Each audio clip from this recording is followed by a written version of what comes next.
Bakit bumisita ng Hades si Jesus?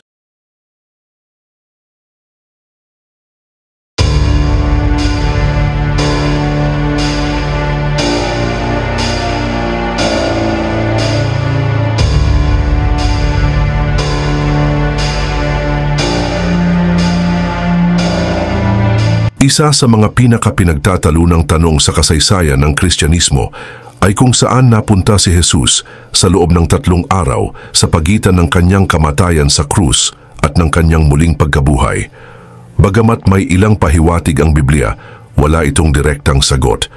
Ngunit sa pamamagitan ng masusing pagsusuri sa ilang talata sa Biblia at sa paniniwala ng mga unang Kristiyano, maaari nating subukang unawain ang misteryong ito. Pero bago natin simulan, siguraduhin mong tapusin ang video na ito dahil mind-blowing ang paksa natin ngayon na siguradong magdudulot sa iyo ng maraming katanungan at pananaw sa buhay. Ang unang pahiwatig ay nagmula mismo sa sinabi ni Jesus habang siya ay nasa krus. Ayon sa Ebanghelyo ni Lucas, may 2 magnanakaw na ipinako sa krus kasama niya. Isa sa kanila ay nilibak si Jesus, ngunit ang isa naman ay kinilala ang kanyang pagkawalang sala at humingi ng habag. Sinabi ng magnanakaw, "Jesus, alalahanin mo ako kapag pumasok ka na sa iyong kaharian."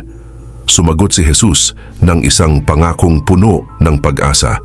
"Tunay kong sinasabi sa iyo, ngayon ay kasama kita sa paraiso." Ang salitang paraiso ay maraming interpretasyon. Para sa iba, ito ay nangangahulugang isang mapayapa at pinagpalang lugar na tila kahalintulad ng langit. May mga naniniwala rin na ito ay isang pansamantalang tirahan ng mga kaluluwa ng matuwid bago ang huling paghuhukom. Ang mahalagang punto rito ay sinabi ni Jesus na sila ay mapupunta sa paraiso ngayon din, na nangangahulugang agad matapos ang kanilang kamatayan. Ngunit hindi dito nagtatapos ang kwento. Isa pang mahalagang paniniwala sa Kristyanismo ay ang pagbaba ni Jesus sa Hades. Sa sinaunang pananaw ng mga Hudyo, ang Sheol o Hades ay ang lugar ng mga patay, hindi lang para sa masasama, kundi para rin sa matuwid. Hindi ito isang lugar ng parusa, kundi isang kalagayan ng paghihintay matapos ang kamatayan.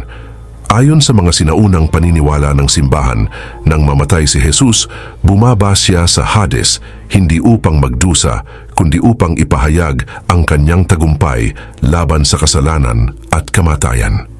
Ito ang tinatawag na harrowing of hell o ang paglupig sa impyerno. Sa aklat ni Pedro, mababasa natin na matapos ang kanyang kamatayan, siya ay nagpunta at nangaral sa mga espiritong nasa bilangguan.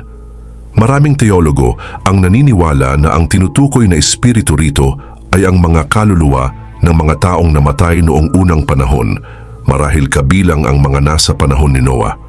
Ang imaheng ito ay nagpapakita kay Jesus bilang isang mandirigma ng liwanag, bumababa sa lugar ng mga patay upang ihayag ang kanyang tagumpay sa kasalanan at kamatayan. Upang higit pang maunawaan ang konsepto ng buhay pagkatapos ng kamatayan, balikan natin ang isa sa mga talinghaga ni Jesus sa Ebanghelyo ni Lucas, ang kwento ng mayamang lalaki at ni Lazarus.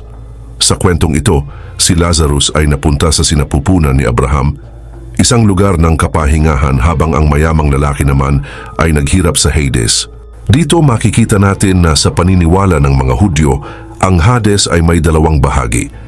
Isang lugar ng pagpaparusa para sa masasama at isang lugar ng kapahingahan para sa matuwid na tinatawag na sinapupunan ni Abraham.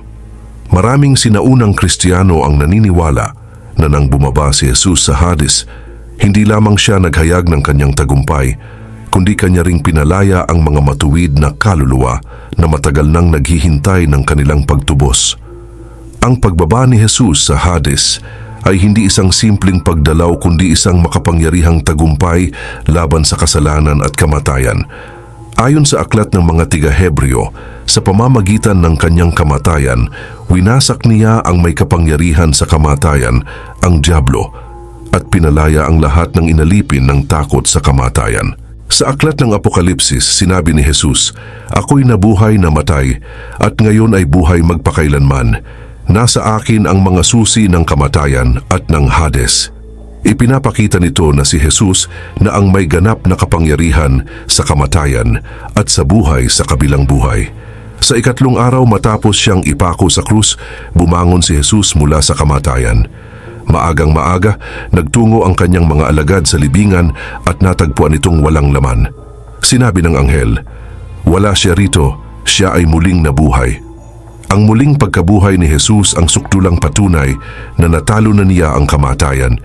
Ito rin ang katuparan ng kanyang pangako sa magnanakaw sa krus na makakasama siya sa paraiso. Bagamat maraming Kristiyano ang naniniwala sa literal na pagbaba ni Jesus sa Hades, may ibang nag-interpret nito sa mas simbolikong paraan. Ayon sa ilang pananaw, ito ay sumisimbolo lamang sa kanyang ganap na pakikiisa sa karanasan ng sangkatauhan, pati na rin ang pagiging bahagi niya ng mundo ng mga patay.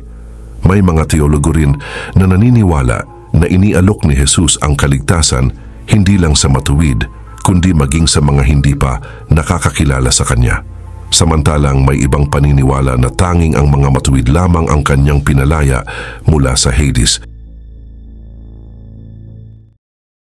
Bagamat nananatiling misteryo ang eksaktong kaganapan sa 3 araw na iyon, malinaw sa Biblia at sa tradisyon ng simbahan na si Jesus ay bumaba sa Hades upang ihayag ang kanyang tagumpay laban sa kamatayan at iligtas ang mga matuwid. Ang harrowing of hell ay isang napakagandang imahe ng kanyang pagwawagi laban sa kasalanan, kamatayan at kasamaan. Sa kailaliman ng Hades, tinipon niya ang mga matuwid na namatay bago ang kanyang pagdating, ang mga naghintay sa pangako ng kaligtasan. Sa isang tinig na yumanig sa mga anino ng kamatayan, kanyang sinabi, "Ako ang liwanag ng sanlibutan, ako ang buhay at muling pagkabuhay. Halina kayo."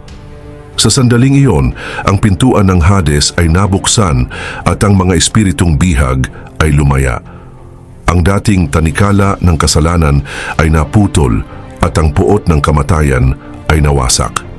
Sa kanyang muling pagkabuhay, itinanghal niya sa buong sansinukob ang kanyang ganap na tagumpay, hindi lamang laban sa kasalanan, kundi laban sa mismong kamatayan.